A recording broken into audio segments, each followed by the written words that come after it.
A famous pollster and communications expert named Frank Luntz writes a book called Words That Work. It's not what you say, it's what people hear. In it, he explores the complicated world of good communication. Luntz's 1,500 surveys, focus groups, and political and business campaign expertise inform his observations. Luntz shows how language can change politics, business, and everyday encounters with captivating examples and practical recommendations. Imagine a youthful politician promoting a new social program. He ardently advocates for welfare for the needy.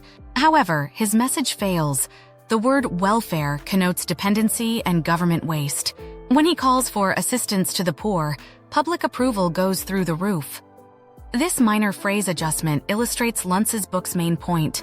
Similar words can evoke very different responses. In popular opinion, welfare and assistance to the poor are very different. Although they mean the same thing, welfare connotes wasteful government spending, whereas assistance to the poor inspires compassion. This example shows the necessity of understanding audience perceptions and picking phrases that resonate. Effective language is straightforward, clear, and organized, says Luntz. He recalls Dwight Eisenhower's 1952 presidential campaign, whose slogan, "I like Ike," was simple and memorable. In contrast, John Kerry's speeches during his 2004 presidential campaign used complex terms like progressive internationalism and belligerent unilateralism, which confused and pushed away supporters. It's easy to see what this means. Shorter, simpler words and sentences have more impact. People are more likely to understand and remember what you say if you present your thoughts in a clear and direct way. This rule isn't just true in politics. It's also true in ads, business messages, and daily conversations. To get your point across, it's important to give background and explain why your message is important. Luntz uses Warren G. Harding's 1920 Back to Normalcy campaign to demonstrate.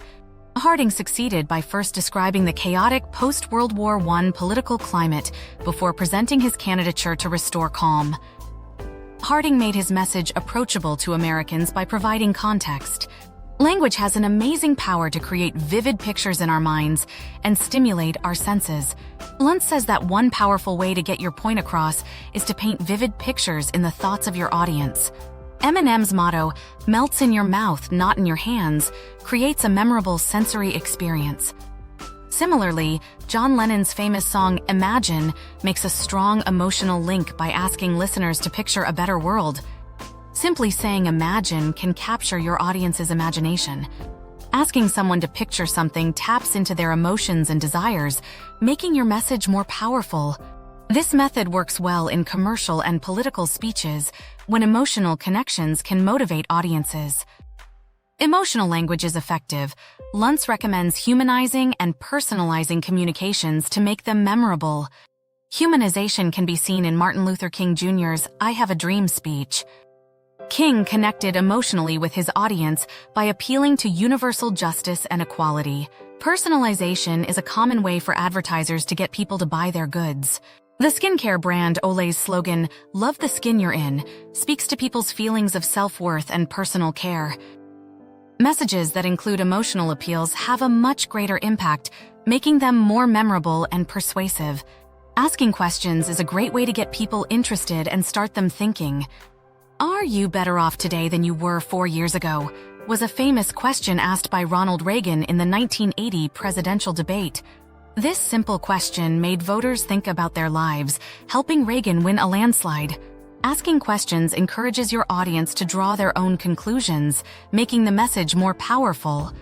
To keep people interested, you should find a mix between what you're already doing and what you're doing differently. Luntz says that brand recognition is built through consistent messages, but attention is grabbed by new things.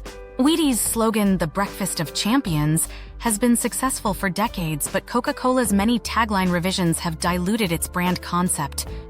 Volkswagen's 1950s Think Small advertising stood out in a world of big cars.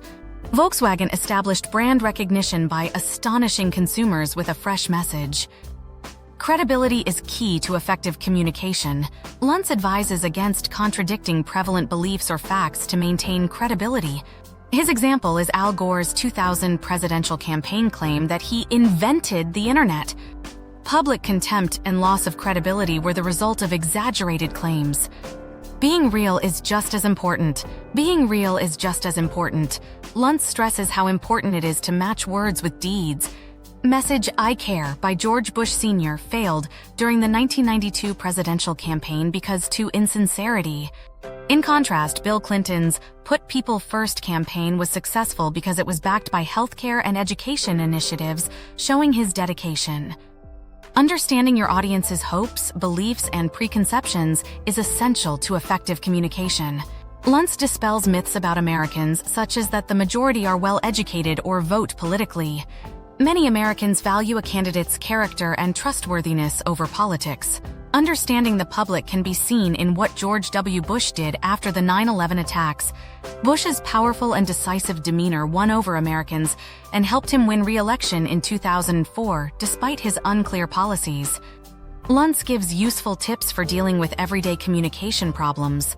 Let's say you're late for a flight and the door to the plane has already shut. Understand the airport staff's perspective to improve your chances of getting on the plane. You must argue persuasively since reopening the door is a pain.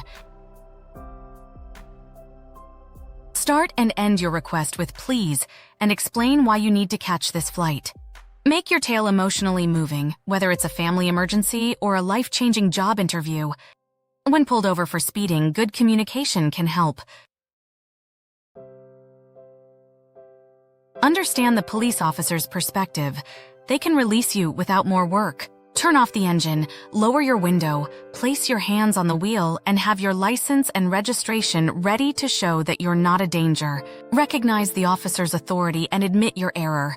Begin with, "I'm sorry, officer," to show respect and avoid a ticket. In Words That Work, Frank Luntz shows that audience perception gives words strength. Effective communication requires words that match listener beliefs, emotions, and experiences. Simple, clear, imaginative, and sincere messages can resonate and have the desired impact. Understanding your audience and adapting your language is the key to effective communication in any setting. What Words That Work emphasizes is that everyone interprets language differently. This makes how people perceive your words more crucial than their dictionary definition. Effective language involves considering your audience and choosing terms that will resonate with them. Applying these concepts to your communication strategy in politics, business, or personal encounters can help you engage your audience better and deliver your message more effectively. Thanks for watching my channel. Don't forget to like, share, and subscribe for more tips and lessons.